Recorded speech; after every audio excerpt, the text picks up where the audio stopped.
Welcome to the Slop Farm. Enjoy the video. You begin by verifying compatibility. Make sure your iPhone and iOS support precision finding. Open Find My and pick the AirTag under Items. Once selected, tap Locate. The app will check Bluetooth and location permission. If permissions are off, enable them now. Precision finding won't start otherwise. Hold the phone steady and face roughly toward where you think the tag is. The phone primes its ultra-wideband sensor and compass. This first step gets sensors active, so the app can guide you with distance and directional cues. Once done, follow the on-screen arrow and distance readout that update as you move. Precision finding fuses ultra-wideband, camera, R, and motion data to point you toward the AirTag.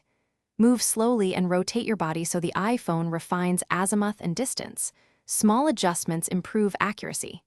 If the tag is out of sight, tap play sound to help locate it audibly.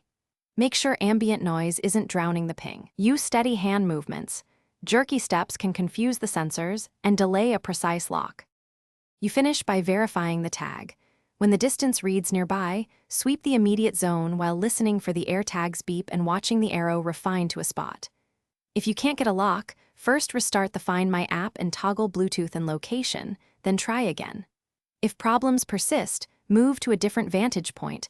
Metal and walls block ultra-wideband. As a last resort, reset the AirTag or enable lost mode. But note that resetting requires repairing, and lost mode limits some functions. Thanks for watching. Consider subscribing if we helped you today.